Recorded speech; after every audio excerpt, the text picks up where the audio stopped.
Okay तो जो हमारा नेक्स्ट ग्लैंड है जो हम पढ़ने वाले हैं वो कौन सा है? Thyroid gland. ये भी कैसा है? Organised endocrine gland. और यहाँ से जो हार्मोन प्रोड्यूस होता है वो कौन सा हार्मोन है? Thyroxine hormone. ये क्या है? एक्सेप्शन है किस चीज के लिए?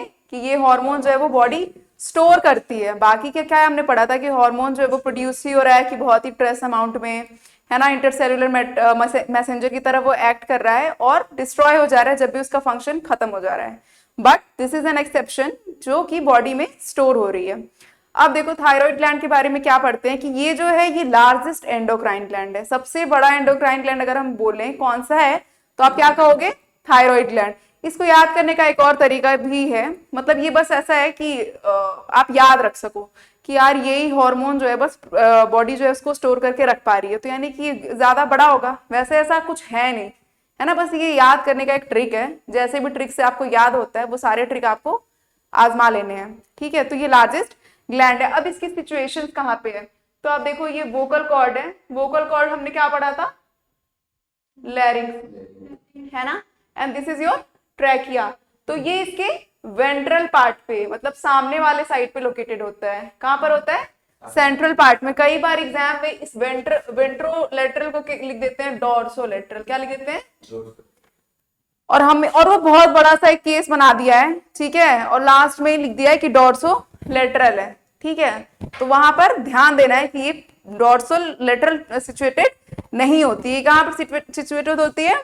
वेंट्रल साइड में। कहां पे होती है? वेंट्रोलेटरल साइड में ये सिचुएटेड होती है। अब इसके बारे में देखो तो तुम्हें यहाँ पर दिख रहा है कि ये दो लोब्स हैं, है ना, ऐसा एक और ऐसा एक। ये दो लोब्स लिख रहे हैं अगर हम नंबर कर दें, ठीक है, ये पहला और ये दूसरा। और ये दोनों के बीच में तुम्हें ऐसे कनेक्शंस भी दिख रहे होंगे। ये दोनों लोब जो है एक दूसरे से जुड़े हैं। इसको क्या कहते हैं? स्थिमस कहते हैं, है ना। इनफेंडिबुलम पढ़ा था आपने। कहाँ पढ़ा है इनफेंडिबुलम? पढ़ा है ना। बट यहाँ पर भी होता है जो पिट्यूटरी ग्लैंड होती है, ठीक है, हाइपोथैलेमस जब वहां पे सिक्रीशन अपने पोर कर रहा होता है तो वो इनफेंडिबुलम के हेल्प से ही कर रहा होता है। स्थिमस भी पढ़ा है आपने। कहाँ पे? फीमेल रिप्रोडक्टिव ऑर्गन में। बट ये यहाँ पर भी होती है। ये क्या करती है? दोनों को कनेक्ट करती है। तो डोंट बी कंफ्यूज्ड, नाम सेम है, स्पेलिंग भी सेम है, बट फंक्शंस अलग अलग हैं। तो स्थिमस क्या करती है? जो थायराइड ग्लैंड है, दो लोब हैं, उनको आपस में क्या करती है? कनेक्ट करती है। और ये लार्जेस्ट एंडोक्राइन ग्लैंड है, ठीक है। अब थोड़ी बहुत चीजें इसके बारे में पढ़ लेते हैं कि ओरिजिन कैसे है। जैसे पिट्यूटरी के बारे में पढ़ा था, कैसे ओरिजिनेट होती है वो? एक्टोडर्मल। ये कैसी है? एंडोडर्मल है।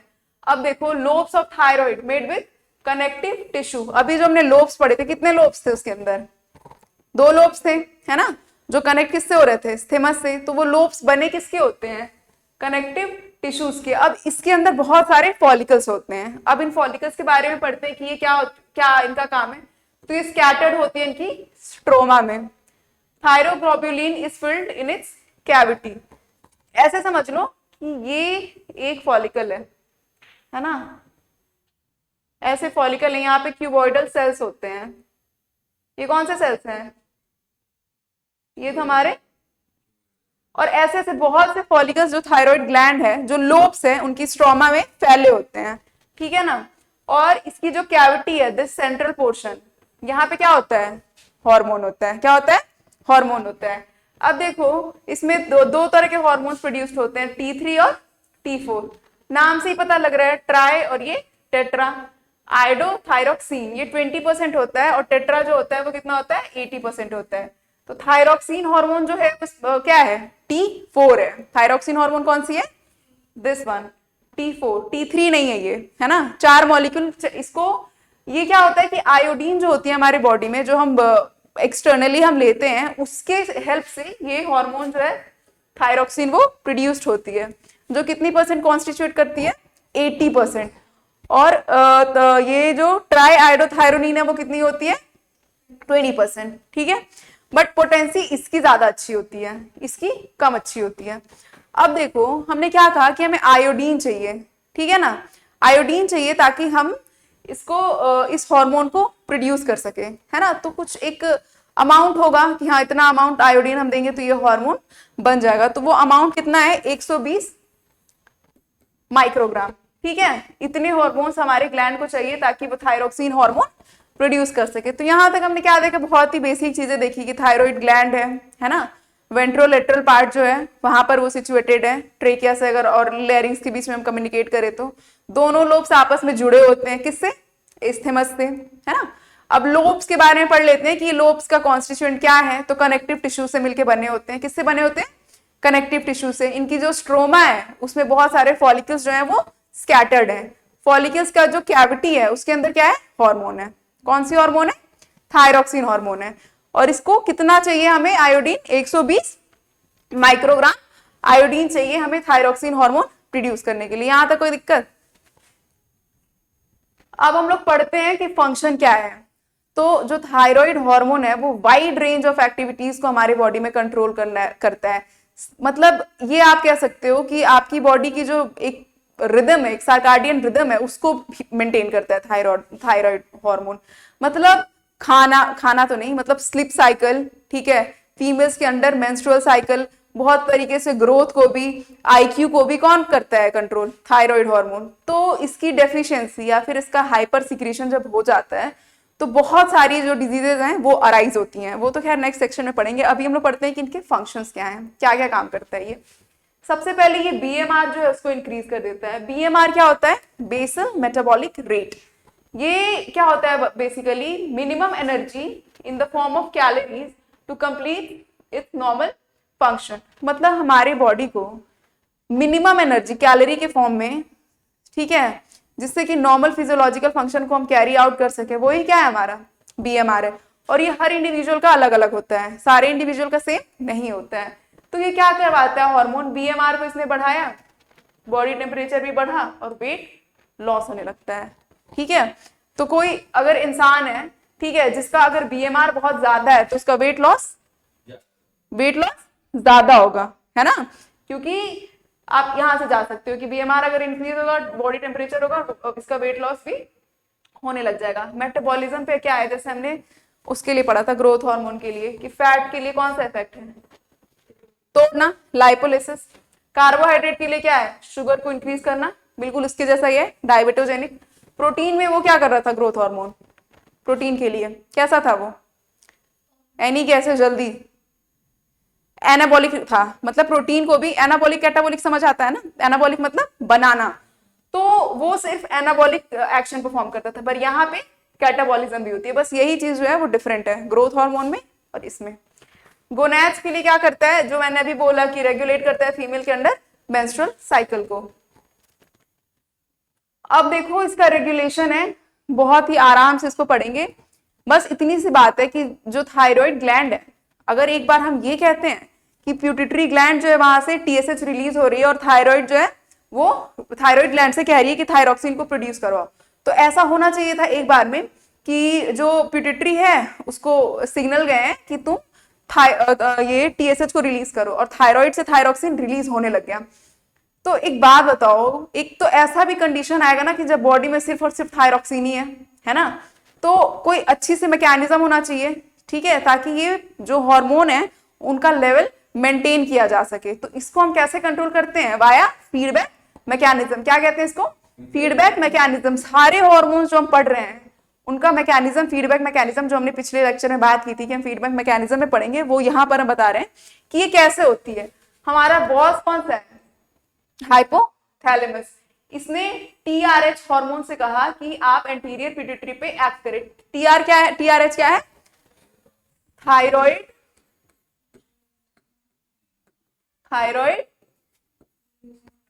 Releasing hormones. ये कहां पर एक्ट करेंगे, आपकी एंटीरियर पिट्यूटरी पे, है ना, थायरोट्रॉप्स के ऊपर। वहां से क्या रिलीज होगा, टीएसएच। क्या है ये, थायराइड स्टिमुलेटिंग हार्मोन। ये किस पे एक्ट करेगा, थायराइड पे। वहां से क्या निकलेगा, अब एक समय आया जब जो ये थायरॉक्सिन का लेवल है वो इंक्रीज करने लग गया। इंक्रीज होगा तो ये नेगेटिव फीडबैक कहां से देगा, एंटीरियर पिट्यूटरी को, कि तुम टीएसएच रिलीज मत करो, है ना। जब टीएसएच रिलीज नहीं होगा तो थायरॉक्सिन का रिलीज अपने आप बंद हो जाएगा, क्योंकि थायराइड ग्लैंड पे वही एक्ट कर रहा था। फिर ये क्या करेगा कि एक और सिग्नल भेजेगा, किसको, डायरेक्ट इसके बॉस को भेज देगा कि सुनो तुम अपने पिट्यूटरी को कंट्रोल करो, टीआरएच भेजना ही बंद हो जाएगा। तो इस तरीके से क्या होता है, बॉडी में इसका लेवल जो होता है वो मेंटेन रहता है। समझ आ गई फीडबैक मैकेनिज्म? ठीक है, अब यही है, हम डिजीजेस पढ़ लेते हैं, कौन कौन सी डिजीजेस होती हैं वो पढ़ लेते हैं हम लोग यहाँ पे। तो 3 डिजीजेस हम यहाँ पे पढ़ेंगे जो आप लोगों ने बहुत ही कॉमन सुना होगा, गॉइटर, सिंपल गॉइटर। उसके बाद से हम लोग क्रिएटिनिज्म पढ़ेंगे। तो सबसे पहले सिंपल गॉइटर के बारे में पढ़ते हैं। बहुत ही आपने टीवी में एड वेड देखा होगा कि आयोडीन युक्त नमक खाएं, है ना। तो वो सारी चीजें क्यों है कि आयोडीन का क्या काम है? आयोडीन का यही काम है कि वो थायरॉक्सिन हार्मोन जो है वो प्रोड्यूस करवाए। तो होता क्या है कि अगर हमारी बॉडी जो होती है उसमें आयोडीन की डेफिशिएंसी होती है, हम अगर आयोडीन कम ले रहे हैं, इनटेक हमारा कम है, तो बॉडी जो चाहती है वो ये चाहती है कि हमारे पास जितने भी अवेलेबल हार्मोन्स हैं बॉडी के अंदर उनसे हम क्या करें, हार्मोन्स को प्रोड्यूस करें। तो वो क्या करने लग जाती है कि हार्मोन्स को, सॉरी, आयोडीन को एब्जॉर्ब करने लग जाती है। जो बचे हुए हैं वहां से आयोडीन को वो एब्जॉर्ब कर करके हार्मोन्स सिक्रीट करने लग जाती है, जिससे वो बल्ज की तरह दिखता है मोस्टली नेक वाले रीजन में। वहां पर यही चीज है, if there is deficiency of iodine the thyroid tries to absorb more and more iodine from blood. यही बात जो मैंने अभी आपको बताई है कि बॉडी में डेफिशिएंसी, उसको लग रहा है कि बाहर से आ ही नहीं रहा, तो जितना बचा है उतना ले लेते हैं और भाग, मतलब हार्मोन्स प्रोड्यूस करते हैं। ऐसा केस है कि आपको एक क्रिमिनल है जिसको पता चल गया है कि अब वो आगे चोरी नहीं कर सकता है, उसको कहीं पर एक लोकेलिटी है, वहां पर ही पुलिस को पता, मतलब उसको पता चल गया है कि पुलिस मुझे अब किडनैप करने आ रही है। तो वो सोच रहा है कि जितना है बचा हुआ उसको लपेट लो और भागने की कोशिश करो यहाँ से। तो ये क्या करता है, मोर और मोर आयोडीन को कहाँ से लेता है? ब्लड से, ठीक है।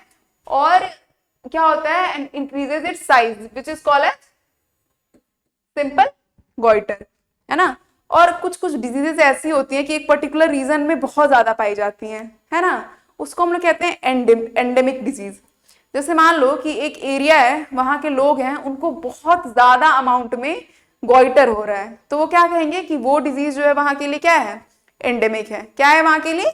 एंडेमिक है। तो ये डिजीज पहाड़ियों को बहुत ज्यादा होता है ना मानसी, थोड़ा बच के रहना है। पहाड़ी लोग जो हैं उनको ये डिजीज बहुत ज्यादा होती है, ठीक है।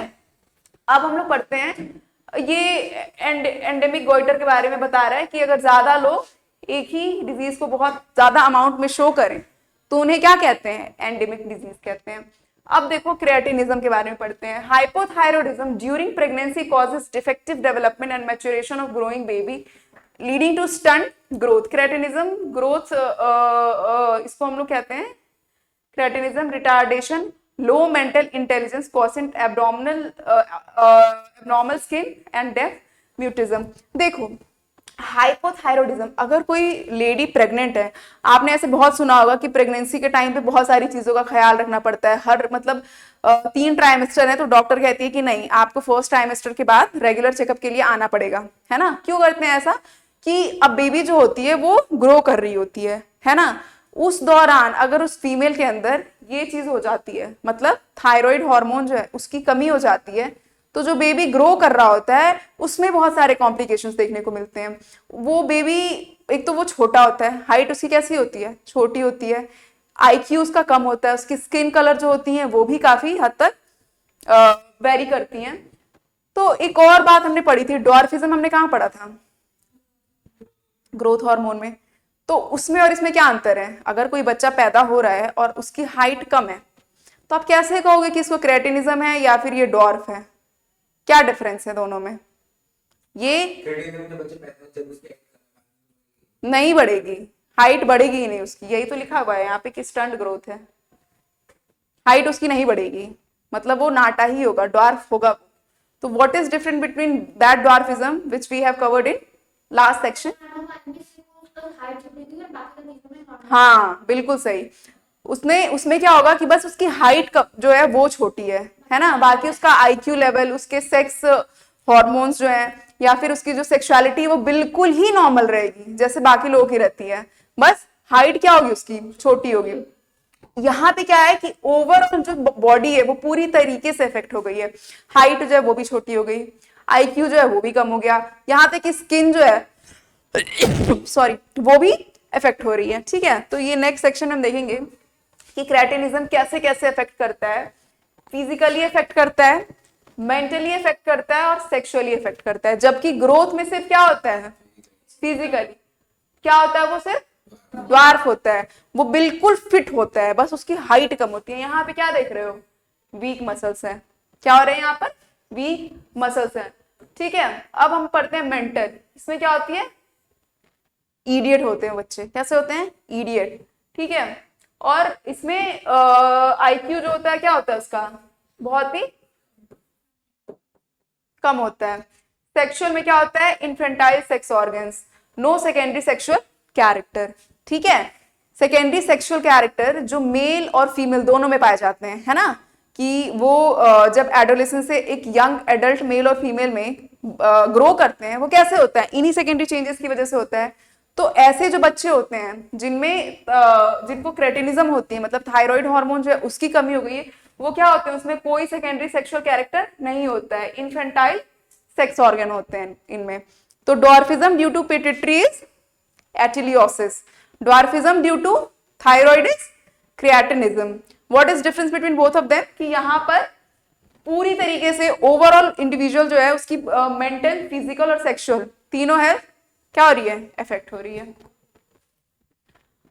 अब हम तीसरा जो डिजीज पढ़ते हैं वो क्या है, thyroid myxoedema. In adults hypothyroidism causes myxoedema, Gull's disease in women's menstrual.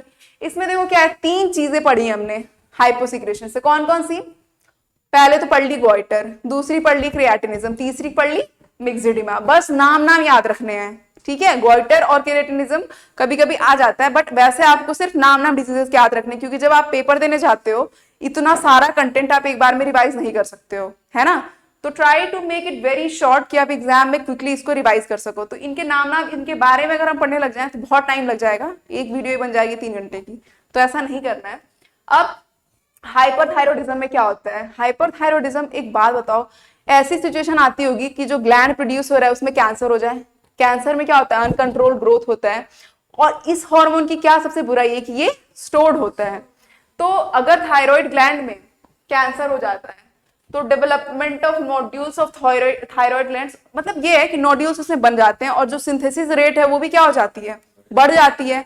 और अगर सिंथेसिस रेट बढ़ जा रही है, अगर ये हार्मोन्स बाकी जैसे हार्मोन है उनकी तरह रहता कि बन तो रहा है डिस्ट्रॉय हो जा रहा है, तो इतनी दिक्कत नहीं आती। बट ये क्या होगा, जितना ज्यादा बनेगा उतना ज्यादा ये स्टोर होते जाएगा, बॉडी को जरूरत नहीं है तब भी ये क्या होगा, स्टोर होते जाएगा। तो इससे बहुत सारी बीमारियां जो हैं वो दिखती है। बट यहाँ पर एक आपको याद करना है, आप इन मोहतरमा को देखो, इनकी आंखें देखो ध्यान से, ऐसे नहीं लग रहा कि बाहर को आ रही हैं।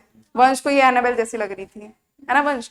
तो ये देखो, ये इसको हम लोग क्या कहते हैं, एब्जेक्थेल्मिक ग्वाइटर ग्रेव्स डिजीज कहते हैं, बेस डोज डिजीज कहते हैं, या फिर थायरोटॉक्सिकोसिस कहते हैं, है ना। टॉक्सिक कब कहते हैं, कोई भी चीज अगर जरूरत से ज्यादा हो जाए तो क्या होती है, टॉक्सिसिटी होती है। तो थायराइड जरूरत से ज्यादा हो गया है, थायरोक्सिन हार्मोन, तो इसको हम क्या कह रहे हैं, थायरोटॉक्सिकोसिस। अगर एग्जाम में मान लो पूछ दे कि girls disease is caused by, क्या बोलेंगे हम, girls disease is caused by, और ऑप्शन बहुत सारे रहे, तो आपको क्या लिखना है, हाइपोथायरॉयडिज्म। और एब्जेक्थेल्मिक गोइटर अगर किसकी वजह से हो रहा है, हाइपरथायरॉयडिज्म। एक डिजीज बस याद करनी है ज्यादा होने की वजह से, कौन सी, एनाबेल वाली। कौन सी याद करनी है, एनाबेल। ज्यादा अगर हो जाएगा तो एनाबेल बन जाएगी ये लड़की। ठीक है, ये डिजीज याद करनी है। और अगर कम होगा तो कौन सी बनेगी, 3 बनेगी। कौन कौन सी, सिंपल, गोइटर, क्रेटिनिज्म और मिक्सिडिम। ठीक है, अब थोड़ा सा और पढ़ लेते हैं पैराफॉलिकुलर सेल्स के बारे में। अभी जो हमने पढ़ा कि जो थायराइड ग्लैंड होते हैं उसके जो फॉलिकल्स होते हैं वो स्ट्रोमा में बिखरे होते हैं। फॉर एग्जांपल ऐसा एक सिचुएशन कंसिडर कर लो, ऐसी एक सिचुएशन कंसिडर कर लो कि ये थायराइड ग्लैंड है और इसमें फॉलिकल्स जो है वो ऐसे फैले हुए हैं, ये स्ट्रोमा है, इसमें फॉलिकल्स ऐसे स्कैटर्ड है। तो जो पैराफॉलिकुलर सेल्स होंगे बीच बीच में होंगे ऐसे में। ठीक है, अब पैराफॉलिकुलर सेल्स के बारे में पढ़ते हैं कि ये क्या करते हैं। तो these are also endocrine in nature, क्योंकि ये क्या करते हैं, हार्मोन सिक्रीट करते हैं, और इनके हार्मोन का क्या नाम है, कैल्सिटोनिन, या फिर इसको क्या लो, थायरोकैल्सिटोनिन। इसके नाम से ही लग रही है किसको, किसके मेटाबॉलिज्म को कंट्रोल करता होगा, किसके। मुझे एक बात बताओ, ये कैल्शियम को ब्लड में बढ़ाता होगा या घटाता होगा, कोई भी हार्मोन पढ़ना है ना तो पहले तुम देखो कि उसको वो बढ़ा और घटा कहाँ रहा है, ब्लड में उसकी क्या वो है, वहां पे देखते हैं। तो कैल्सिटोनिन का काम ये है कि तुम्हारी हड्डियों को बहुत मजबूत बनाता है। मतलब ये क्या करता है, कैल्शियम उठा के कहाँ डालेगा, बोन्स के ऊपर, है ना। तो ये क्या करता है कि thyrocalcitonin reduces the destruction of bone and increases the rate of excretion of calcium in the urine, thus reduces the number of calcium in ECF, sorry plasma कह लो या फिर ECF कह लो। ये क्या, इसका क्या, बस कैल्सिटोनिन जब भी तुम्हारे दिमाग में आए तो एक चीज याद रखनी, अगर हम बहुत सारी चीजें याद रखते हैं ना कि ये घटाता है, ये बढ़ाता है, ये घटाता है, ये बढ़ाता है, तो हम एग्जाम में कंफ्यूज हो जाते हैं कौन बढ़ा रहा था कौन घटा रहा था। तो एक कॉन्सेप्ट बस याद रखना है अभी के लिए कि कैल्सिटोनिन क्या कराता है, बॉर्नविटा जैसा काम करता है। ये क्या करता है, हड्डियों को, बॉर्नविटा ही मजबूत बनाता है ना हड्डियों को, हाँ जो भी बनाता हो, तो ये हड्डियों को क्या करता है, मजबूत बनाने का काम करता है। मतलब ये बोन्स जो हैं उन पे डिपॉजिट करता है, किसको, कैल्शियम को। क्या करता है, बोन्स के ऊपर डिपॉजिट करता है कैल्शियम को। ये बात याद रखनी है क्योंकि जो हम आगे वाली स्लाइड्स पढ़ने वाले हैं ना उसमें हमको इससे कंपैरिजन करनी है। तो कैल्सिटोनिन क्या करता है, deposition of calcium over the bones, और वो बोन्स को क्या करता है, स्ट्रॉन्ग बनाता है। मुझे एक बात बताओ, अगर वो कैल्शियम को उठा के बोन्स पे रख रहा है तो ब्लड में उसका कॉन्सेंट्रेशन क्या होगा, कम होगा। ब्लड को अगर उसने प्लाज्मा लिख दिया, प्लाज्मा में कॉन्सेंट्रेशन क्या होगा, कम होगा। ECF में लिख दिया, क्या होगा, कंसेंट्रेशन कम होगा। तो कैल्सिटोनिन बेसिकली क्या करता है, कैल्शियम के लेवल को प्लाज्मा में, ब्लड में और ECF में क्या करता है, कम करता है। ये तीनों एक ही बात में है। तो अगर एग्जाम में अलग अलग लिख के आया तो नहीं कंफ्यूज होना है, बस याद रखना है कि हड्डियों को मजबूत बनाता है, ठीक है। अब हम लोग पढ़ते हैं पैराथायरॉइड ग्लैंड। अच्छा, अभी हमारा थायराइड ग्लैंड जो है वो खत्म हो गया, ठीक है। किसी को कोई डाउट है वो पूछ सकता है यहाँ पे। अब हम लोग जा रहे हैं नेक्स्ट टॉपिक पे। ये हमारा क्या है, पैराथायरॉइड ग्लैंड है। इसका भी आपको याद रखना है कि ये कैसा है, एंडोडर्मल ओरिजिन है। और जब हम थायराइड ग्लैंड की अगर हम स्लाइड फिर से निकालते हैं,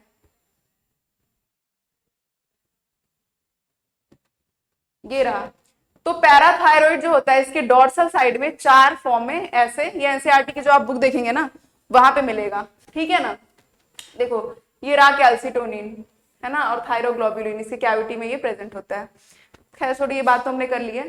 तो पैराथायरॉइड जो होता है वो क्या होता है, इसके पीछे वाले साइड में इस तरीके से प्रेजेंट होता है, ठीक है। ये एनसीईआरटी में डायग्राम दे रखा है, देख सकते हो वहां से भी,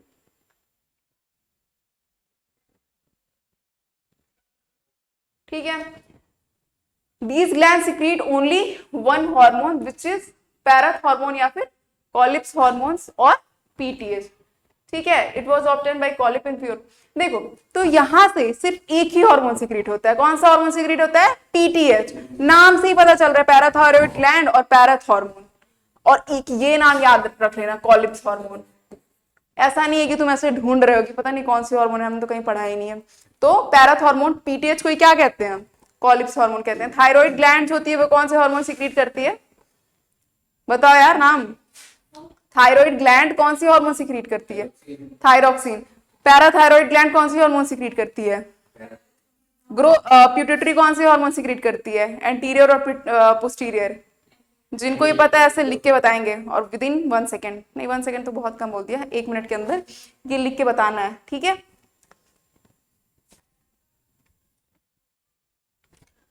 अब हम लोग क्या करते हैं, थोड़ा सा यहाँ पे कॉन्सेंट्रेट करना है क्योंकि इस चीज में ना बहुत कंफ्यूजन होती है। बुक में ऐसे लिख देता है, फिर समझ नहीं आता यार कौन सा कहाँ पे जा रहा है, कौन सा कहाँ से घट रहा है। तो ये थोड़ा सा क्लिनिकल एप्लीकेशंस हैं इसमें, बट आपको समझ बहुत अच्छे से आ जाएगा, है ना। तो सबसे पहले हम लोग पढ़ते हैं रेगुलेशन ऑफ कैल्शियम। क्या पढ़ रहे हैं हम लोग, कहाँ पर, प्लाज्मा में। 3 चीजें मेंटेन करती हैं, एक PTH, कैल्सिट्रायोल और calcitonin. Calcitonin is secreted by thyroid, क्या नाम है, पैरा फॉलिक्यूलर सेल्स और सी सेल्स। क्या है, हाँ, हार्मोन का क्या नाम है, calcitonin, but secreted by parafollicular cells और सी सेल्स। ये क्या करती हैं, हड्डी को मजबूत करती हैं। और PTH का काम क्या है, ये फॉस्फेट लेवल को बढ़ाता है, कहां पर, सॉरी PTH जो है ये क्या कहते हैं, कैल्शियम के लेवल को कहां पे बढ़ाता है, ब्लड में। एकदम इसका उल्टा है, इसके एंटागोनिस्टिक है। ये मान लो श्रेया है तो ये वंश है, ठीक है, बिल्कुल उल्टा। और ये बेचारी मानसी है, इन दोनों को मिला जुला के चलती है, ठीक है ना, कि इसका भी थोड़ा सा काम कर लेती है, इसका भी थोड़ा सा बात मान लेती है, और करती वो है जो जरूरी है, ठीक है। तो दिस इज कैल्सीट्रायोल। कैल्सीट्रायोल जो है विटामिन D3 है। कौन सी भी है? विटामिन D3 का एक्टिव फॉर्म है। किसको क्या कहते हैं? कैल्सीट्रायोल, विच इज तुम्हारे लेवल पे इसको हम क्या कहेंगे? Vitamin D. वैसे ये है क्या? विटामिन D3, ठीक है। तो कैल्सीटोनिन क्या करता है? कैल्शियम के लेवल को ब्लड में कम करता है। हड्डियां, हाँ हड्डियां मजबूत कर रहा है ना, तो कैल्सीटोनिन कैल्शियम को ब्लड में घटा रहा है, और पीटीएच कैल्शियम को क्या करेगा? फिर बढ़ाएगा। पीटीएच जो होता है फॉस्फेट लेवल को क्या करता है? ब्लड में घटा देता है ना, याद रहेगा ये बात। कैल्सीटोनिन किसको घटा रहा है? कैल्शियम को।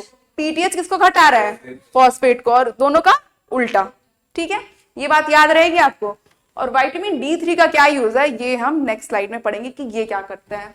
सबसे पहले हम लोग कैल्सीटोनिन के बारे में पढ़ते हैं कि क्या होता है ड्यूरिंग हाइपरकैल्सीमिया। अगर एक बात बताओ, कैल्शियम का क्या काम था, सॉरी कैल्सीटोनिन का क्या काम था? कि तुम हड्डियों को मजबूत बनाओ। इसको यही काम बोला गया है कि तुमको जहां से कैल्शियम मिल रहा है लाके कहां पे डिपॉजिट करो? बोन्स पे डिपॉजिट करो। तुम अब एक बात बताओ कि हाइपरकैल्सीमिया हो गया, जहां पे भी एमिया वर्ड लग गया ना, वो कहां पे है? ब्लड में है। ब्लड में कैल्शियम बहुत ज्यादा बढ़ गया है, तो ये अपना काम क्या करेगा? शुरू कर देगा। ये प्लाज्मा कैल्शियम जो होंगे वो स्टिमुलेट करेंगे पैराफॉलिकुलर सेल्स को, क्योंकि इनका स्रोत क्या है? Parafollicular cells. तो वो क्या करेगा? प्लाज्मा कैल्शियम जो है वो स्टिमुलेट करेगा पैराफॉलिकुलर सेल्स को। जो फीडबैक मैकेनिज्म हमने पढ़ा था कि कोई भी चीज अगर बढ़ रही है तो वो क्या करती है? उसके सोर्स को सिग्नल सेंड करती है। तो यहाँ पे क्या है इसका है कि हाइपर कैल्सीमिया हो रही है, यानी कि ब्लड में कैल्शियम लेवल जो है वो बढ़ रहा है। तो ये इसके लिए क्या है? स्टिमुलस है। ये प्लाज्मा कैल्शियम जो होंगे वो क्या करेंगे? स्टिमुलेट करेंगे पैराफॉलिकुलर सेल्स को, और वहां से क्या निकलेगा? क्या निकलेगा? कैल्सीटोनिन स्टिमुलेट करेगा ऑस्टियोब्लास्टिक एक्टिविटी। ऑस्टियोब्लास्ट जो होते हैं वो बोन फॉर्मिंग सेल्स होते हैं, ऑस्टियोक्लास्ट जो होते हैं वो बोन्स को रिजॉर्ब करते हैं। तो ये कौन सी एक्टिविटी को प्रमोट कर रहा होगा? ऑस्टियोब्लास्टिक एक्टिविटी को। और क्या हो जाएगा फिर? Lowers plasma calcium level. कैसे ये लो कर रहा है प्लाज्मा कैल्शियम लेवल को? सारे कैल्शियम को कहां इसने भेज दिया?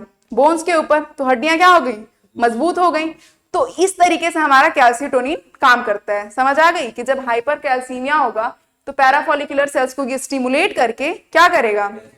कैल्सीटोनिन निकलवाएगा, जो कि क्या करेगा? कैल्शियम को ब्लड से उठा के बोन्स के ऊपर डिपॉजिट करेगा। समझ में आ गई बात? तो हमने ये देखा कि कैल्शियम 3 चीजों से मेंटेन होती है। कैल्सीटोनिन से कैसे होती है वो हमें समझ में आ गया है ना।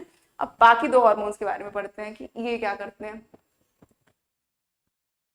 और जब हमने कैल्सीटोनिन पढ़ लिया तो हमें पीटीएच का पहले ही पता है कि इसका उल्टा रिएक्शन है ना। अब हम लोग पढ़ते हैं regulation of plasma phosphorus level. तो इस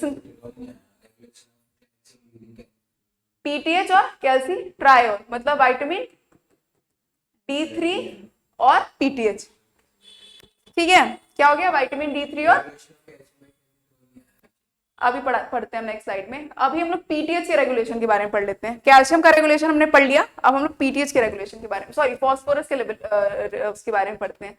तो कैल्सीट्रायोल मतलब विटामिन D3 क्या करता है कि ड्यूरिंग हाइपोफॉस्फेटेमिया क्या करता है? लो करता है प्लाज्मा फॉस्फेट को। रीनल प्रोसेस एक होती है, वो रीनल प्रोसेस क्या है वो हम लोग नेक्स्ट स्लाइड में पढ़ेंगे। और ये क्या करता है कि इसके लेवल को कम करवाता है। कहां से? ये क्या करेगा? Stimulating absorption from intestine, mobilisation from bones और रीनल सिक्रीशन। समझ में आ रही है बात आपको? जब हमें फॉस्फेट की कमी हो गई, क्या हो गया? हमें फॉस्फेट की कमी हो गई। अब हमें ब्लड में क्या चाहिए? फॉस्फेट चाहिए।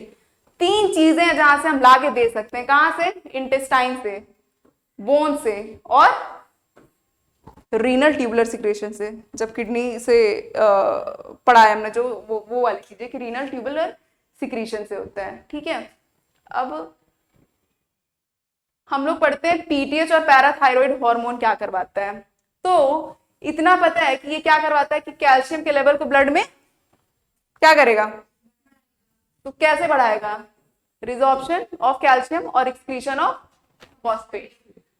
आगे बात समझ में, पीटीएच क्या करता है कि कैल्शियम के लेवल को ब्लड में बढ़ाता है और फॉस्फेट के लेवल को ब्लड में घटाता है, और कैल्सीटोनिन क्या करता है, वो कैल्शियम के लेवल को ब्लड में घटाता है। ठीक है, अब क्या होगा जब हमें हाइपर पैराथायरॉयडिज्म होगा, क्या हो जाएगा, हाइपर पैराथायरॉयडिज्म होगा। मतलब क्या, कौन सा हार्मोन बढ़ रहा है हाइपर पैराथायरॉयडिज्म में, एक ही हार्मोन है, उसका क्या नाम है, पीटीएच।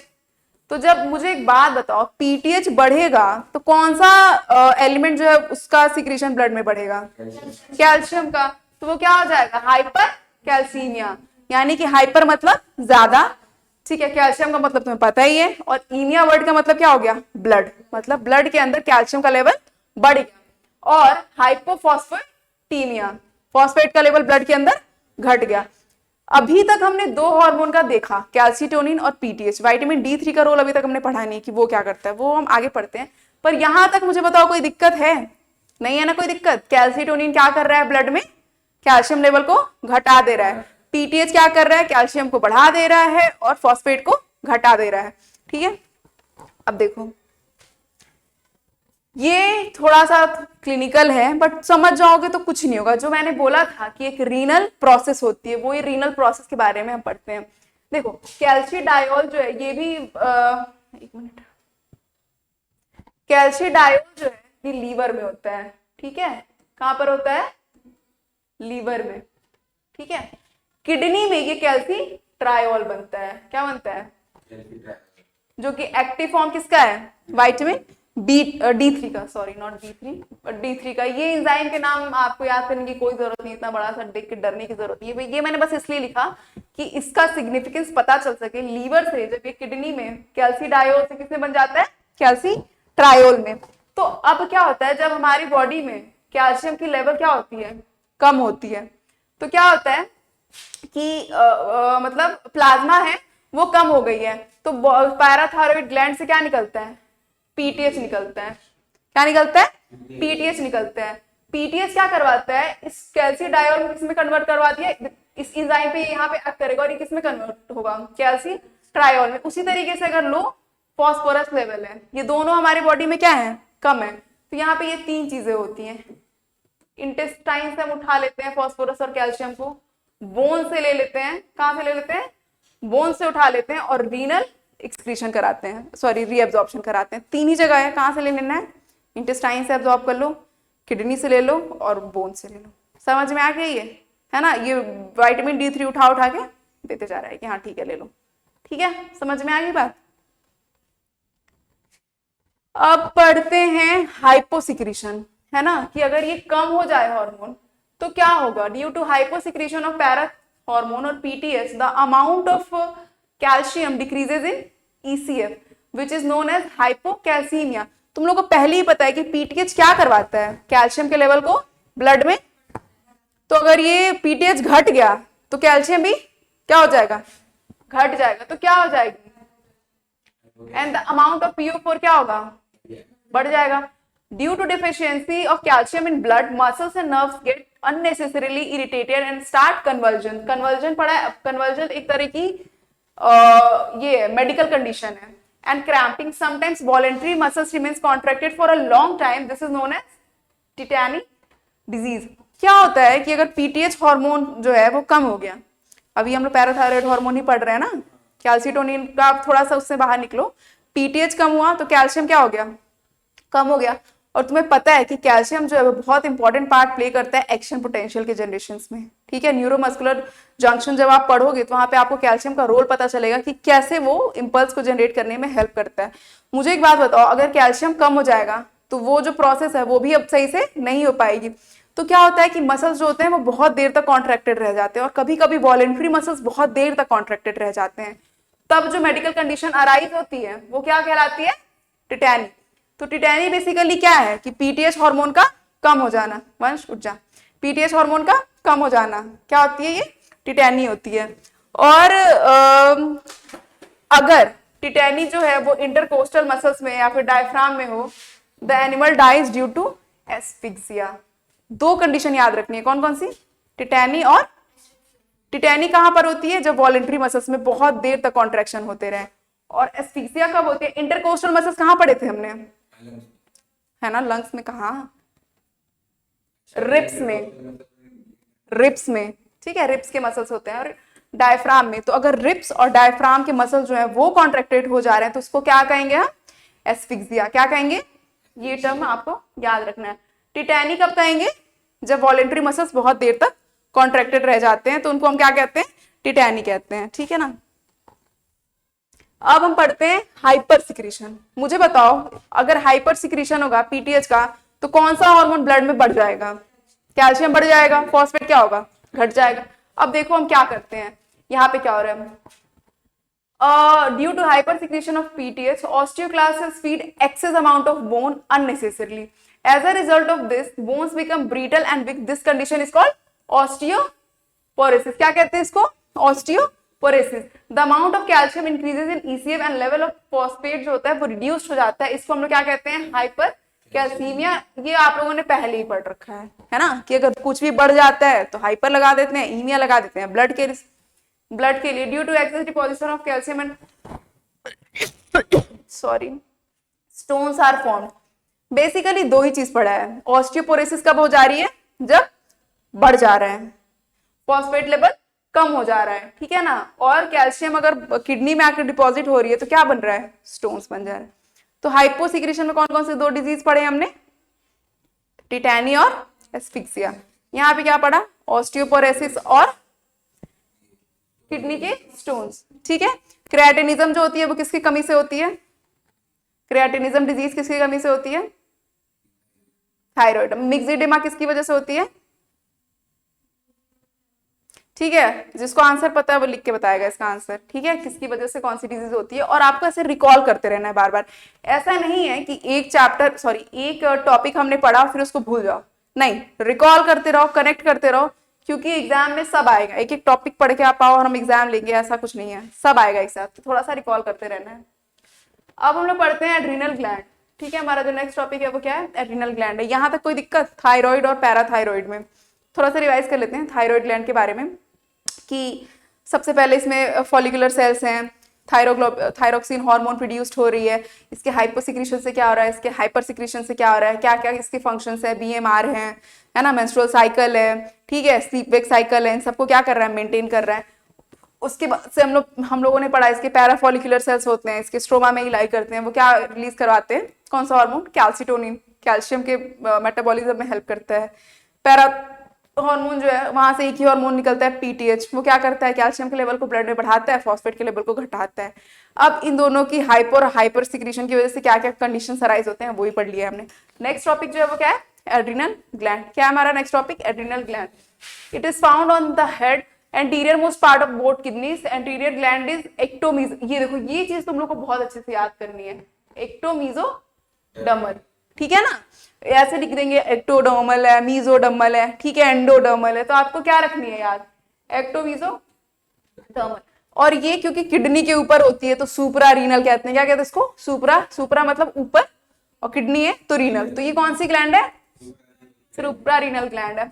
और आप सबको पता ही है कि जो बाहर का पोर्शन होता है किसी भी ग्लैंड का, उसको क्या कहते हैं? कॉर्टेक्स कहते हैं। जो अंदर का पोर्शन होता है उसको क्या कहते हैं? मेड्यूला कहते हैं, ठीक है। तो इसमें देखो कॉर्टिकल पार्ट कितना होता है? 80 to 90%। और ये कहां से डेवलप होता है ना। और जो मेड्यूलरी पोर्शन होता है वो कितना होता है? और ये न्यूरल एक्टोडर्म ऑफ एम्ब्रियो से होता है, इसलिए ये ग्लैंड क्या है? एक्टोमीजोडर्मल। एक्टो के लिए आप कौन सा पोर्शन याद रखोगे? Cortical portion. और मेड्यूलरी पोर्शन के लिए मीजोडर्मल। तो बेसिकली याद इतना रखना है कि कॉर्टिकल पोर्शन जो है वो कितना है? 80 to 90% है। मेड्यूलरी जो है वो थोड़ा क्या, बहुत कम है। कितना है? सिर्फ 10 to 20%। अब हम लोग पढ़ते हैं एड्रिनल कॉर्टेक्स। ये कितना कॉन्स्टिट्यूट कर रहा है? 80 to, है ना। अब ना इसके ऐसे हम ग्लैंड बनाते हैं। यहाँ पर एड्रिनल ग्लैंड का कॉर्टेक्स रीजन हम पढ़ रहे हैं, ठीक है ना। अब इसको हमने 3 रीजन में डिवाइड करा है, ठीक है। आउटर जो है वो क्या है? Zona glomerulosa. फिर मिडिल जो है जोना फेसिकुलेटा, और जो सबसे लास्ट वाला है रेटिकुलरिस है। सबसे लास्ट वाला क्या है? रेटिकुलरिस है। तो जोना फेसिकुलेटा मान लो मैं इससे बनाती हूँ हरे पेन से, ये क्या है जोना,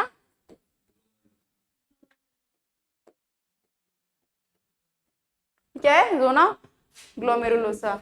अब ये जो पिंक से बनाया है वो क्या है, फेसिक्यूलेटा, ठीक है।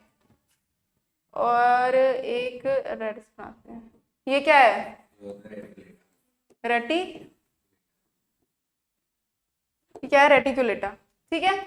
तो सबसे पहले क्या होगा जोना ग्लोमेरुलाई, जो हमने ये पढ़ा था ना GFR पढ़ा था ना, उसी से आप इसको याद कर सकते हो GFR, ये आपका एक न्यूमोनिक है याद रखने के लिए, ठीक है। आउटर वाला क्या है ग्लोमेरुलोसा, F वाला मतलब मिडिल वाला फेसिकुलेटा और R वाला, ठीक है। अब हम पढ़ते हैं ये कौन कौन से हार्मोन सीक्रेट करते हैं। अच्छा मुझे बताओ यहाँ तक कुछ कंफ्यूजन हो रही है तुम्हें, एड्रिनल ग्लैंड है, ये तुम्हें बहुत यूनिवर्सल है कि आउटर वाला कॉर्टेक्स, इनर वाला मेडुला। आउटर जो है वो कैसे डिराइव्ड है, एम्ब्रियो, ठीक है। और इनर का हमने बता दिया कि कहाँ से है वो, ecto neuro ectodermal, that's why the gland is ectomesodermal in origin. अब कॉर्टेक्स जो है वो 80 to 90% पार्ट जो है वो कॉन्स्टिट्यूट कर रहा है ना। कौन कौन से हार्मोन सीक्रेट हो रहे हैं एक एक करके पढ़ते हैं GFR के। सबसे पहले G फॉर ग्लोमेरुलोसा, यहाँ पे mineralocorticoids hormones are secreted by this zone. कौन सा हार्मोन सीक्रेट हो रहा है, mineralocorticoid, this hormone is secreted by zona glomerulosa. अब एक तो हमने कह दिया मिनरलोकॉर्टिकॉइड्स, तो हार्मोन का कुछ नाम तो होगा, क्या नाम है उस हार्मोन का, एनीवन,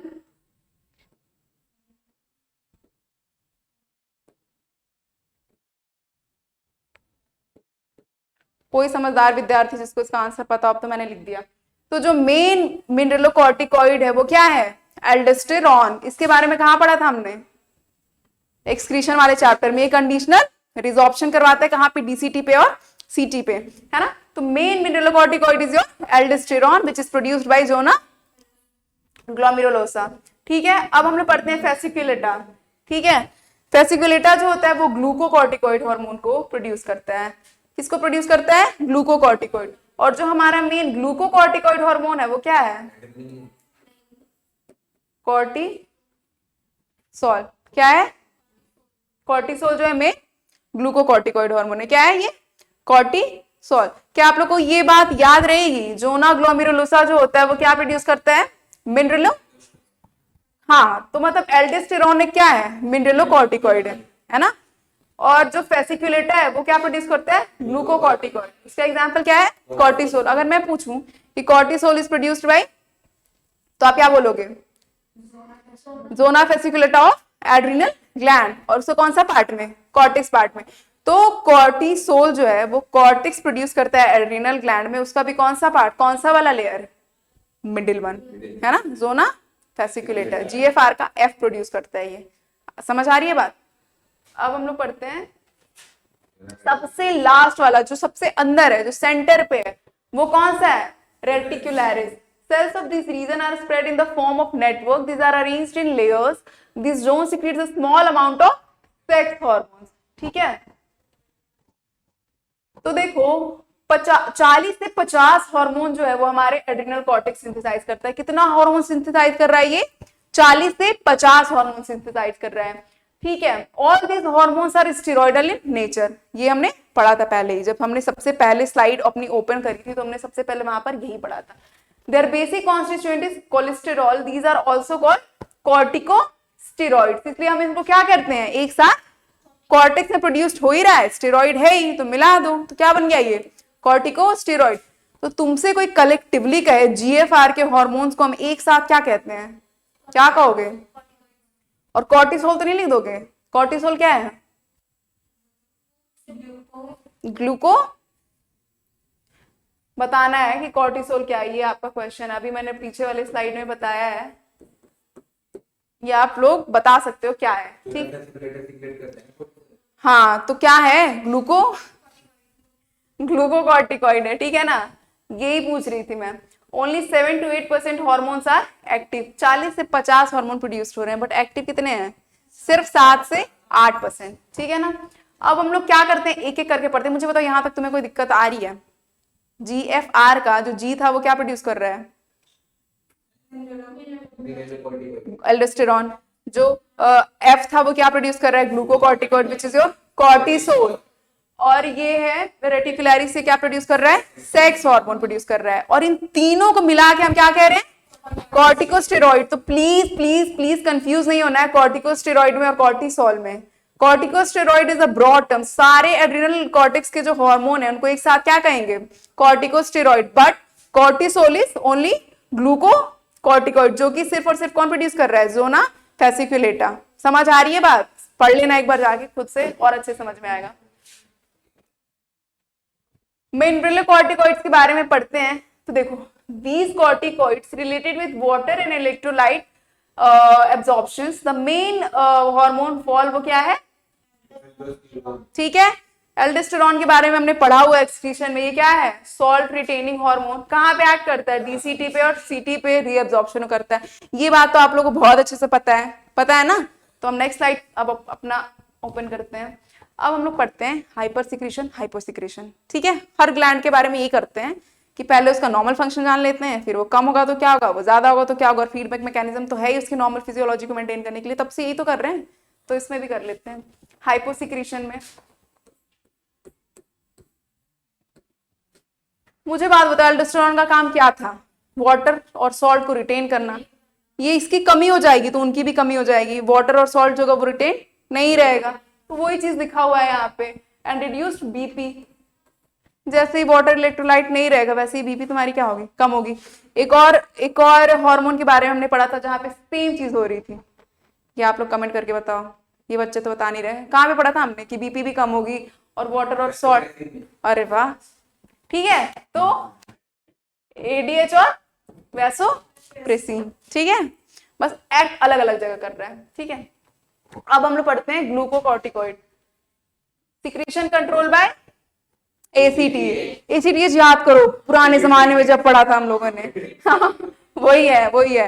तो मिनरलोकॉर्टिकॉइड्स को सबसे ज्यादा जो है उसको इसका थोड़ा कमी असर पड़ता है। उसको रेनिन, वो किडनी रास में ही वो मगन रहता है, तो इसको पढ़ते हैं ग्लूकोकॉर्टिकॉइड। मेन हार्मोन क्या है? कॉर्टिसोल। इसको क्या कहते हैं? लाइफ सेविंग हार्मोन कहते हैं। क्या कहते हैं इसको? Life saving hormone. अगर कोई इंसान मर रहा हो उसको ले जाके ये दे दो थोड़ी देर के लिए, उसकी लाइफ आप सेव कर सकते हो।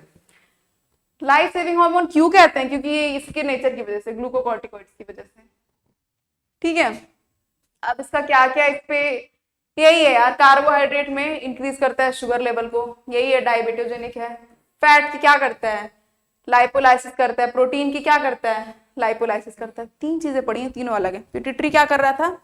डायबिटोजेनिक था। फैट की लाइपोलाइसिस कर रहा था, प्रोटीन बना रहा था। थायराइड क्या कर रहा था? प्रोटीन को बना भी रहा था, मार भी रहा था। ये सिर्फ क्या कर रहा है? प्रोटियोलाइसिस कर रहा है। तो ये बातें थोड़ा ध्यान रखना है ना। मार रहा है। अब थोड़ी सी ज्ञान की बातें पढ़ लेते हैं ग्लूकोकॉर्टिकॉइड के बारे में। ये तुम्हारे क्लिनिकल पॉइंट ऑफ व्यू से बहुत इंपॉर्टेंट है। ठीक है। अगर कुछ और याद ना आए तो बच्चे ऐसे एग्जाम में लिखते थे कॉर्टिसोल। ठीक है। तो इसके बारे में थोड़ी सी बातें पढ़ लेते हैं कि क्या है ये एंटी इन्फ्लेमेटरी है। एंटी इन्फ्लेमेटरी मतलब इन्फ्लेमेशन को रोकता है। तो देखो क्या करती है, this prevents the action of WBC and collagen fibre in tissue. So देखो WBC, जब भी हमारी बॉडी में कोई फॉरेन बॉडी आती है, एंटीबॉडीज आती हैं, सॉरी एंटीजन आती हैं, तो एंटीबॉडीज जाती हैं फाइट करने के लिए, उससे एकदम आर्मी तैयार रहती है। तो ये इनके एक्शन को प्रिवेंट कर, फिर हमारी बॉडी में इन्फ्लेमेशन होने लग जाती है। ठीक है। बहुत सारे रिएक्शन जो है वो दिखने लगते हैं। आपने पढ़ा होगा रूमेटॉइड आर्थराइटिस। इसमें क्या होता है कि आपकी खुद की बॉडी जो होती है वो आपकी दुश्मन बन गई होती है। मतलब आपके खुद के बॉडी के सेल्स आपको मार रहे होते हैं। तो अपने बॉडी के सेल को तो दवाई देके मारेंगे तो हमेशा के लिए मर जाएंगे। तो कुछ तो ऐसा हम करें जिससे कि ये सारी चीजें ना हो। तो उस केस में हम इसको देते हैं, इम्यूनोसप्रेसिव को। ये क्या कर रहा है? आपके ही इम्यून सिस्टम को सप्रेस कर रहा है कि भाई रुक जाओ, ये अपने लोग हैं, इनको मत मारो, है ना। तो क्यों हम इसको दे रहे हैं इम्यूनोसप्रेसिव की तरह? उसका ये रीजन है। ठीक है, कि हम इसको एज एन इम्यूनोसप्रेसिव यूज करते हैं। तो कहाँ कहाँ पे यूज कर सकते हैं? ईडिमा और इन्फ्लेमेशन एक ही चीज हो गई, मतलब एक ही चीज नहीं हुई, क्लिनिकली थोड़ी अंतर है इन्फ्लेमेशन और ईडिमा में। ईडिमा में बस वाटर का कंटेंट जो होगा वो बढ़ जाएगा। इन्फ्लेमेशन में क्या होगा? वो भी बढ़ेगा, लेकिन वो जो 4 पढ़े हैं तुम लोगों ने, कैलर, रूबर, ये पढ़ा है तुम लोगों ने? चलो ये हम कभी डिजीज वाले चैप्टर में कर लेंगे। तो इसलिए इसको हम as an immunosuppressive use कर सकते हैं। इम्यूनो सप्रेशन की हमें जरूरत कब पड़ेगी? जब आपने कोई ग्राफ्ट कराया है, किडनी ट्रांसप्लांट करवाया है, तब आपको आपकी इम्यून सिस्टम जो होती है वो आपकी बॉडी के लिए फॉरेन पार्टिकल होता है। तो बॉडी को तो एक चीज सिखाई गई कि कोई भी फॉरेन पार्टिकल आए तो उससे लड़ाई करना शुरू कर दो। तो किडनी जो तुमने किसी और की लगाई है उससे भी लड़ाई करना शुरू कर देगा। तो क्या होता है, चांसेस की रिजेक्शन के चांसेस होते हैं। तो आपने किसी और से किडनी बोरो करी है ना, और आप उसको बॉडी में फिट कर रहे हो, और तब आपकी खुद की बॉडी उसको रिजेक्ट कर दे, तो ये पूरा ओवरऑल मेडिकल साइंस के लिए क्या है? ये सारी की सारी फेलियर है। तो हमें कुछ देना पड़ेगा। तो हम क्या देते हैं वहां पे? इम्यूनो सप्रेसिव, मतलब इम्यून सिस्टम को जो थोड़ा सप्रेस करके रखे। तो वहां पे हम क्या दे सकते हैं? कॉर्टिसोल दे सकते हैं। ठीक है। Cortisol is also involve in maintaining the cardiovascular system as well as kidney functions. ये क्या करवाता है? सॉरी, आरबीसी के प्रोडक्शन को भी स्टिमुलेट करता है। सोचो कितना ज्यादा काम करता है, इम्यूनोसप्रेसिव की तरह काम करता है। ठीक है, इसलिए इसको ऑर्गन ट्रांसप्लांट में यूज कर रहे हैं, ऑटो इम्यूनिटी में भी यूज कर रहे हैं। अपनी बॉडी खुद जब फाइट करने लग रही है तो वहां पे भी यूज कर रहे हैं। आरबीसी के प्रोडक्शन को बढ़ा रहा है, किडनी, हार्ट, सब पे ये काम कर रहा है। ठीक है ना, इसलिए क्या इसको कह दें लाइफ सेविंग हार्मोन। ठीक है। अब हम लोग पढ़ते हैं तीसरा जो था सेक्स हार्मोन। सेक्स हार्मोन कौन प्रोड्यूस कर रहा था? ऐसे क्या है, नाम बताना है। आर रेटिक्युलरिस। क्या है? क्या है वंश? रेटिक्युलरिस। क्या बोलोगे? कभी नहीं भूलना है ये शब्द, रेटिक्युलरिस, है ना? तीनों हार्मोन के नाम जल्दी से बता दो आप लोग। जब तक मैं ये लिख रही हूं, मैं अंडरलाइन कर रही हूं, तब तक तीनों हार्मोन्स के नाम बताओ। GFR के हार्मोन्स के नाम बताओ, कौन कौन से हैं?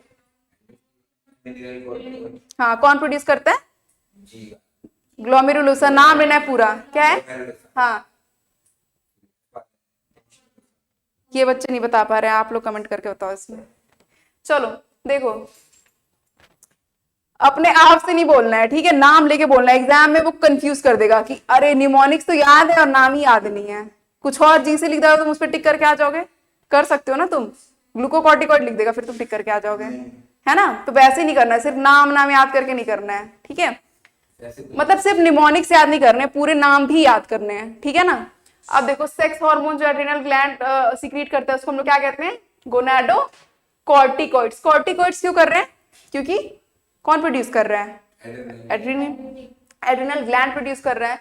These are secreted by very small amount by zona reticularis। अब तुम लोग एक चीज देखोगे कि यहाँ पे क्या लिखा हुआ है? वेरी स्मॉल, मतलब माइन्यूट क्वांटिटी में।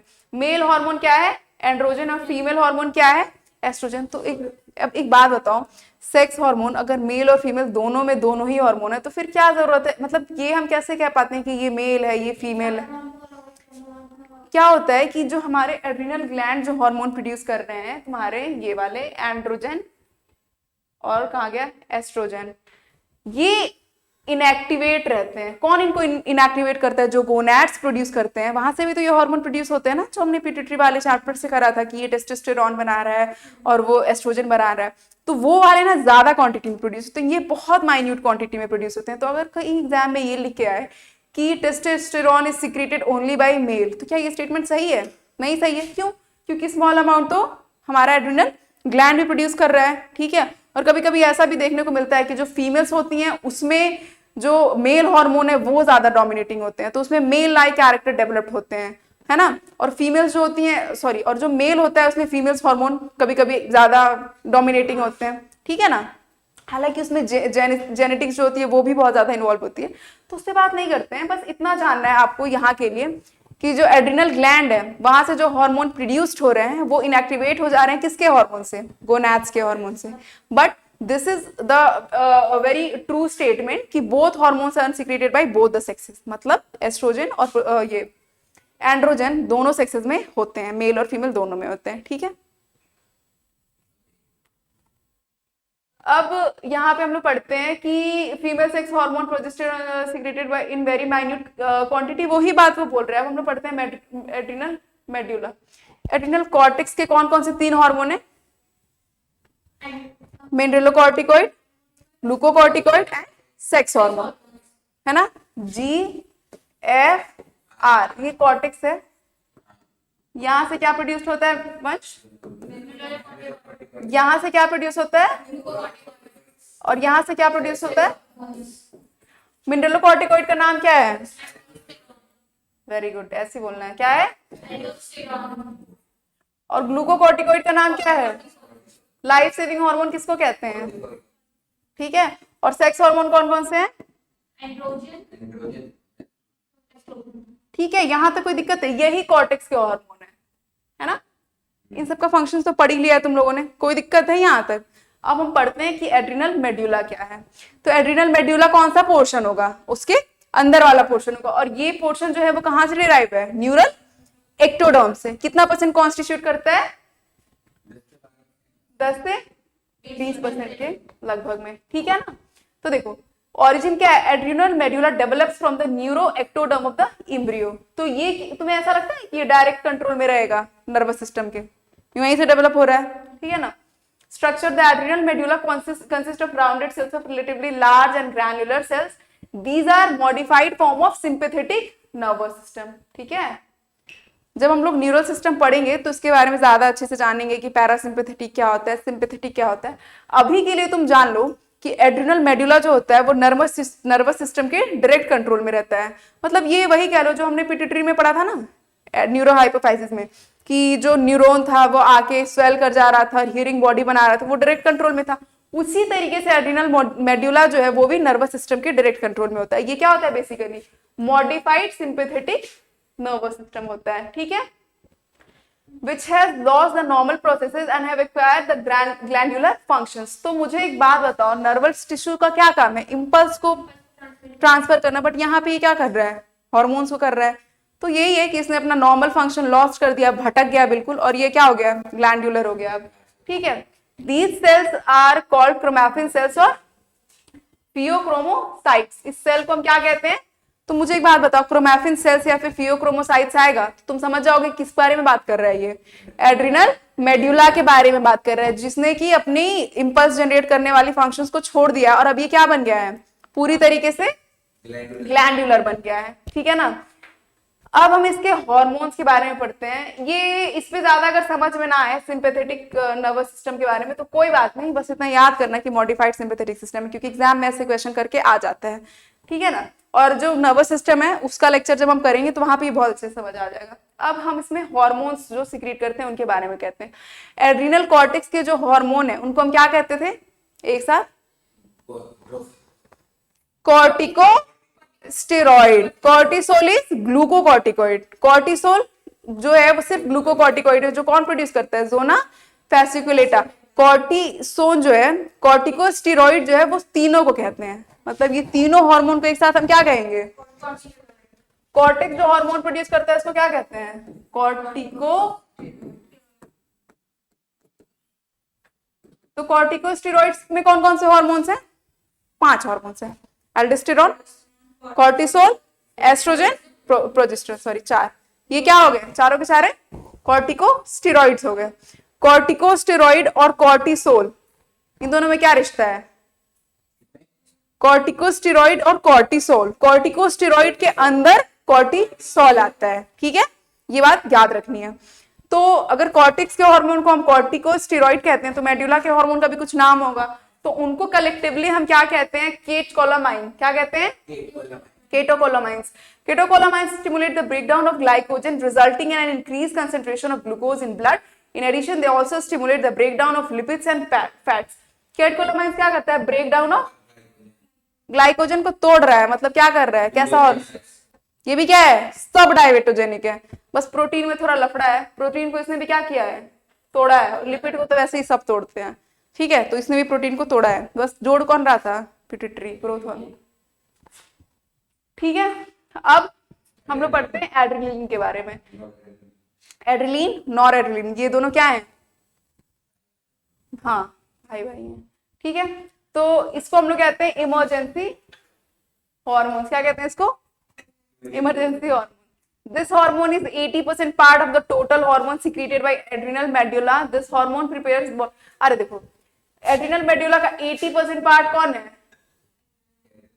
और एड्रिनल मेड्यूला, एड्रिनल ग्लैंड का कितना परसेंट पार्ट कॉन्स्टिट्यूट करता है? 10 से 20। तो ये सारे डेटा ना बिल्कुल याद रखना, क्योंकि सबको याद रहता है। डेटा याद करना कौन सी मुश्किल काम है, बट 4 नंबर इसकी वजह से -1 मत करना, ठीक है? डेटा याद रखना।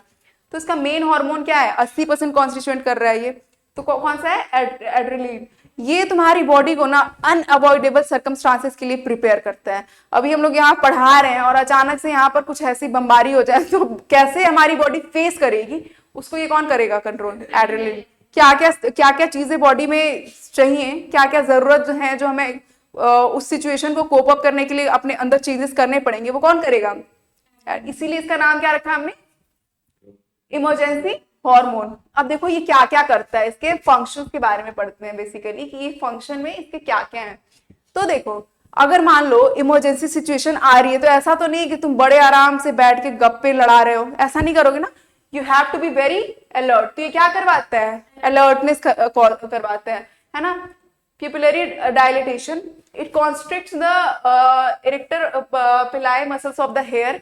देखो हम लोग कहते हैं पाइलो इरेक्शन। कभी तुमने ऐसा सुना होगा, कोई कहता है कि यार उसने ऐसी बात बोली मेरे रोंगटे खड़े हो गए, है ना, ऐसा होता है। या फिर कुछ यहाँ पे अचानक से ऐसी घटना घट जाए तो तुम देखोगे कि तुम्हारे जो रोंगटे हैं वो खड़े हो जाते हैं, ठीक है ना। तो ये क्या, इस प्रोसेस को क्या कहते हैं? Pilo erection. अभी मैं बोलूं कि यहाँ पे कुछ ऐसी अनअवॉइडेबल कंडीशंस आ जाएं, जैसे मान लो हम लोग यहाँ पे अभी बड़े आराम से बैठे हुए, सबके हार्ट रेट जो है वो बिल्कुल नॉर्मल होंगे, वेरी जरूर कर रहे होंगे, लेकिन ऐसा नहीं हो कि बहुत ज्यादा हो रहे होंगे। और यहाँ पे ऐसी कंडीशन आए कि कोई ये कह ले कि नीचे जो है वो चोर आ गए हैं, ठीक है, वो सबको मार रहे हैं, तो हम लोग भागेंगे यहाँ से दौड़ के, ठीक है। क्या क्या चीजें होंगी हमारे अंदर कि हमारा जो हार्ट रेट होगा वो बहुत ज्यादा बढ़ा हुआ रहेगा, ठीक है। और सर्कुलेशन जो होगी ब्लड की कैसी होगी? फास्टर होगी, क्योंकि तब हमें क्या होना चाहिए? तब हमें बहुत ज्यादा एनर्जी चाहिए कि हमें दौड़ के भागना है ना। हमारी ऑक्सीजन डिमांड जो होगी बॉडी की वो भी बढ़ जाएगी, है ना। तो अपने आप को एक ऐसे सिचुएशन में इमेजिन करो, ठीक है, और फिर इन चीजों को पढ़ो तो ज्यादा अच्छे समझ आएगी, ठीक है। The hormone stimulate the trachea and bronchial muscles to relax. As a result of it the rate of breathing increase. जो मैंने अभी बोला, सर्कुलेशन बढ़ गया, अब क्या कर दिया इसने? ब्रीदिंग को भी बढ़ा दिया। So adrenaline hormone is used to cure asthma, ठीक है ना। जो जिन पेशेंट को अस्थमा होता है उनको क्या होता है? सांस लेने में तकलीफ होती है, मतलब सांस वो ले नहीं पाते हैं। ये क्या करवा रहा है? हार्ट रेट, जो नॉर्मल इंसान में अगर एड्रेनलिन सिक्रीट हो गया, ठीक है, तो वो क्या कर रहा है? हार्ट रेट को बढ़ा दे रहा है। क्यों हार्ट रेट को बढ़ा दे रहा है? क्योंकि ट्रैकिया और ब्रोंकाई के जो मसल्स हैं उनको क्या कर रहा है? क्या कर रहा है? बिल्कुल रिलैक्स कर दे रहा है। तो अस्थमा के जो पेशेंट है उनमें यही तो प्रॉब्लम है, तो हम उनको एड्रेनलिन दे दें तो उनका ब्रीदिंग रेट जो होगा, जो नॉर्मल पर्सन में बढ़ रहा है, वो उनके में एटलीस्ट नॉर्मल हो जाएगा। तो एड्रेनलिन की सहायता से हम क्या क्योर कर सकते हैं? अस्थमा, है ना। यहाँ पे कॉर्टिसोल तो नहीं दे दोगे, लाइफ सेविंग हार्मोन दे दो अस्थमा के पेशेंट को, ऐसा तो नहीं करोगे? नहीं, गुड। कॉर्टिसोल कहाँ पे देंगे? इम्यूनोसप्रेशन के केस में देंगे, ठीक है, हाँ, ऑर्गन ट्रांसप्लांट के केस में देंगे। और जो एड्रेनलिन है वो कहाँ पे देंगे? अस्थमैटिक पेशेंट को देंगे, ठीक है। ये हार्मोन क्या करता है? The hormone enhances the flow of blood bye vasodilation of blood vessels of brain, heart, liver and skeletal muscles. जो बात हमने बोली है वही बात इसमें लिखा हुआ है। अब देखो एक चीज हमें देखनी है, the hormone stimulate the contraction in spleen as a result of its spleen pours its blood pours its stored blood in the blood stream. यही करता है, ये क्या करेगा कि स्प्लीन जो है उसको कॉन्ट्रैक्ट करेगा कि तुम अपना ब्लड जो है जल्दी से सर्कुलेशन में पोर करो। ब्लड आएगा तो क्या करेगा? और ज्यादा से ज्यादा ऑक्सीजन को कैरी कर पाएगा। ज्यादा से ज्यादा ऑक्सीजन अगर कैरी होगा तो हमारा हार्ट रेट बढ़ेगा। तो मतलब कहने का क्या मतलब है कि ओवरऑल सर्कुलेशन भी बढ़ रही है और ब्रीदिंग भी बढ़ रही है ना। और ब्लड को ये कहाँ से कलेक्ट कर रहा है? कभी मन कर रहा है तो स्प्लीन से लेके आ रहा है कि भाई तुम दे दो, ये बहुत जरूरत है ना। उसको कॉन्ट्रैक्ट किया और लेके आ गया। It check the secretion of saliva and reduces the peristaltic movement in the alimentary गायला। अब एक बात बताओ, तुम अगर दौड़ के भाग रहे हो तो तुमको उस टाइम तो ऐसा नहीं चाहिए ना कि तुम्हारा पेरिस्टाल्टिक मूवमेंट एकदम बढ़ता रहे, है ना, सलाइवा एकदम गिरता रहे, तुमको दौड़ के भागना है, ऐसी कंडीशन तो नहीं चाहिए। तो उसको वो क्या करता है? कहता है भाई तुम रुक जाओ, इसमें भी एनर्जी जा रही है, इसको मैं सेव करूंगा और बाकी जो मुझे ब्रीदिंग रेट अपनी बढ़ानी है, जो सर्कुलेशन बढ़ानी है, मैं वहां पे दूंगा, ठीक है। तो इस तरीके से कंपनसेट करता है ये। Due to effects of this hormone clotting periods of blood is reduced. क्या होता है? क्लॉटिंग पीरियड जो है वो भी क्या हो जाएगा? कम हो जाएगा। मतलब ये सारी चीजें थोड़ी बहुत देख लेना, एग्जाम पॉइंट ऑफ व्यू से बहुत इंपॉर्टेंट है। अब क्या है, adrenaline provides the body with an emergent chemical defence mechanism in the stress condition that threatens the physical integrity and chemical consistency. Example accident, restlessness, fear, angle, mental tension, pain etcetera. It immediately prepares the body to face. जो चीजें अभी हमने पढ़ी है वही चीज यहाँ पे लिखी हुई है कि कुछ एक्सीडेंट हो जाए, है ना, कुछ फियर हो, कोई एंगर हो, ठीक है, जो भी ऐसी कंडीशन जो नॉर्मल नहीं होती है बॉडी में, जो फिजियोलॉजिकली नहीं, मतलब ये सारी चीजें ऐसी नहीं है कि एंगर फिजियोलॉजी में नहीं आता है, किसी को अगर गुस्सा आ रहा है तो वो बीमार है, ऐसा बात नहीं है। बट एक इमरजेंसी सिचुएशन के लिए तुम्हारी बॉडी को ये पूरी तरीके से प्रिपेयर करता है। तो इमेजिन एनी इमरजेंसी सिचुएशन जो तुम्हें बहुत पसंद है, ठीक है, या फिर तुम जिससे बहुत अच्छे से याद रख सकते हो, उस सिचुएशन को लेके आना है और सोचो कि अगर वो सिचुएशन है तो मेरे साथ अपने आप को इमेजिन करो कि क्या क्या चीजें होती हैं, कि अगर हम भाग ही रहे हैं तो क्या क्या चीजें हमारे बॉडी को उस वक्त में चाहिए। और सबसे कॉमन जो है, सर्कुलेशन बढ़ रहा है, ब्रीदिंग रेट बढ़ रहा है, सलाइवेशन घट रही है, पेरिस्टाल्टिक मूवमेंट घट रहा है, ठीक है, ये सारी चीजें तो हैं ही। तो आपको जैसे याद रखना है आप याद कर सकते हो, बट मेरे हिसाब से ये सिचुएशन बहुत अच्छी थी। या फिर ऐसा करो कि एक जर्मन शेफर्ड को अपने पीछे भगा लो, ठीक है, ये भी बहुत अच्छा रहेगा याद करने के लिए। अब हम लोग पढ़ते हैं किसके बारे में, अभी किसके बारे में पढ़ रहे थे, तो ये दोनों हार्मोन कौन सीक्रेट करता है, एड्रिनल, मेड्यूला। तो ये कितना परसेंट पार्ट कॉन्स्टिट्यूट करता है, कितना, 20%। नॉर एड्रेनलिन के बारे में पढ़ते हैं तो it act as vasoconstrictor, ठीक है ना, किसकी तरह काम करता है, ब्लड वेसल्स को क्या करता है, ये कॉन्स्ट्रिक्ट करता है। बट इसका एक्सेप्शन क्या है, coronary artery of the heart, ठीक है ना, ये कोरोनरी आर्टरी जो है हार्ट का, उसको कॉन्स्ट्रिक्ट नहीं करता है। बहुत ज्यादा इसके फंक्शंस के लिए आपको नहीं ढूंढना है, ठीक है, बहुत कम दे रखा है, जितना दे रखा है उतना ही पढ़ो, अननेसेसरी अभी तो पढ़ने में अच्छा लगेगा, एग्जाम टाइम याद नहीं रहेगा, तो जितना बुक में दे रखा है उसी हिसाब से इसको तैयार किया गया है, तो उतना ही पढ़ना है। अब हम लोग पढ़ते हैं ACTH of anterior lobar pituitary controls the hormone secreted by adrenal cortex. वही बात है जो हमने पढ़ा था कि हाइपोथैलेमस है ना, इसने किस पे काम किया, एंटीरियर पिट्यूटरी से क्या निकला, किसने काम किया, क्या रिलीज हुआ, एड्रिनल हार्मोन्स, है ना, और इसने फिर से नेगेटिव फीडबैक इसको भी दिया, नेगेटिव फीडबैक जो पढ़ के आए हैं वही बात यहाँ पे भी, ये वही फीडबैक मैकेनिज्म वाला है, ठीक है। अब थोड़ा सा यहाँ पे और चलते हैं, आगे में क्या दिखा है, तो देखो ACTH कंट्रोल वेरी लिटिल और even does not control the secretion of mineralocorticoid. जो मैंने तुम लोग को उस टाइम पे ही बताया था जब मैं मिनरलोकॉर्टिकॉइड्स पढ़ा रही थी, कि मिनरलोकॉर्टिकॉइड किसके कहने में ज्यादा रहता है, रेनिन के कहने में, रास वाले मैकेनिज्म इसको ज्यादा मजा आता है, तो ACTH का इस पे कंट्रोल बहुत कम होता है, ठीक है। These are controlled by the renin hormone secreted by kidneys, ठीक है। Pituitary gland does not control the secretion of adrenal। अब मुझे एक बात बताओ कि क्या पिट्यूटरी जो है वहां से निकल रहा है ACTH, तो वो क्या एड्रेनलिन के सिक्रेशन को कंट्रोल करेगा, ACTH यहाँ से निकल रहा है, यहाँ पे मैंने लिखा है एड्रिनल हार्मोन, तो इसकी जगह पर मैं एड्रेनलिन लिख दूं तो क्या ये सही है, हाँ नाम मुझे बात देना है, एड्रेनलिन लिखूं मैं यहाँ पे तो क्या ये सही है, कंट्रोल कर रही है पिट्यूटरीज को, कैसे कर रही है, एड्रिनल मेड्यूला क्या है, मॉडिफाइड है ना, सिंपैथेटिक नर्वस सिस्टम जो मैंने बताया था, तो यहाँ पे एड्रेनलिन लिखना क्या होगा, गलत है। ये कौन से हार्मोन आएंगे, सारे के सारे कॉर्टेक्स के हार्मोन आएंगे, कॉर्टिकोस्टेरॉइड्स, कैटेकोलामाइन्स नहीं आएंगे, क्योंकि कैटेकोलामाइन्स को कौन कंट्रोल कर रहा है, नॉरएड्रेनलिन तो बेटा कैटेकोलामाइन्स है ना, कैटेकोलामाइन्स दो ही है, एड्रेनलिन और नॉरएड्रेनलिन, और उनको कंट्रोल कौन कर रहा है, तुम्हारा nervous system, sympathetic nervous system, वही तो मॉडिफाइड हो जा रहा है। समझ में आ रही है, कंफ्यूजन है, बताओ।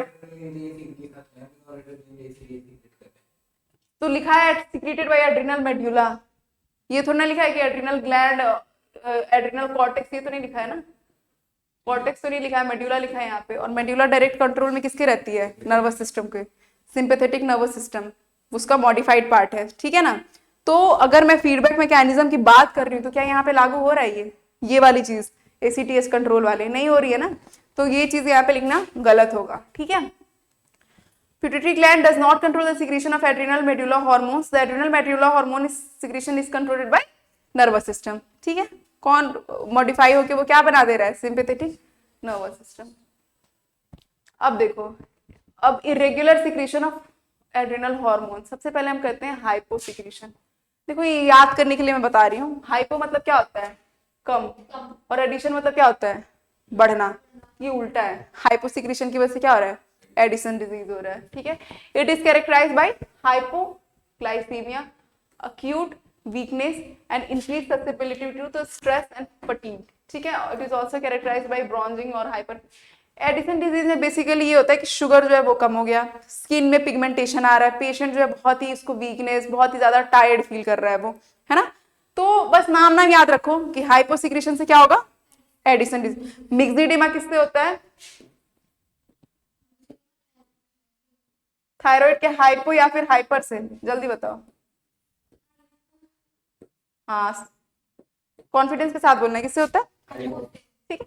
तो यहाँ पे हाइपर से क्या हो रहा है, एडिसन डिजीज हो रहा है। हाइपर सिक्रीशन से क्या हो रहा है, कशिंग सिंड्रोम हो रहा है। क्या हो रहा है, Cushing syndrome. Over secretion of cortisol leads to the excess breakdown of body fat. क्या होता है, फैट पे क्या होता है, कॉर्टिसोल का असर तोड़ता है। तो अगर मुझे एक बात बताओ, ये हार्मोन ज्यादा बढ़ गया तो ज्यादा तोड़ेगा फैट को, है ना। तो क्या होता है, एक्सेस बॉडी फैट का ब्रेकडाउन होता है, which is lipolysis. The fat is deposited in unusual body part like faces and upper abdominal region, which is characterized by moon face, fish mouth, buffalo hump. तो कितने interesting नाम है, याद कर लोगे तुम लोग इसको। चांद जैसा चेहरा हो जाता है, गानों में जो चांद होता है वैसा चेहरा है, ठीक है। फिश माउथ हो जाता है, कैसा होता है, मून फेस एकदम राउंड, और बफेलो हम्प, ठीक है, और फिश माउथ। ये किसकी कैरेक्टरिस्टिक है, hyper secretion of adrenal gland, ठीक है ना। क्या होगा, एक्सेसिव फैट की ब्रेकडाउन हो रहे हैं, तो कहीं पे भी जाके डिपॉजिट हो रहा है। अब ब्रेकडाउन कर रहे हो तो कहीं ना कहीं तो उसको डिपॉजिट होना है, फेस पे आके हो गया, बैक पे आके हो गया, बैक पे हो गया तो बफेलो हम, फेस पे हो गया तो मून फेस, और मछलियों जैसा चेहरा भी हो जाता है किसी किसी का। तो ये सारे अच्छे अच्छे नाम है जो आप लोगों को अच्छे लगेंगे, तो आप याद कर सकते हो यहाँ से। ये स्लाइड जो है यहीं पर हम इसको एंड करते हैं। अब हम नेक्स्ट में बाकी के पढ़ेंगे, जो सेक्स हार्मोन्स बचे हैं वो पढ़ेंगे, और क्या बचा है, थाइमस बचा है, ठीक है, वो नेक्स्ट वीडियो में पढ़ते हैं। Thank you.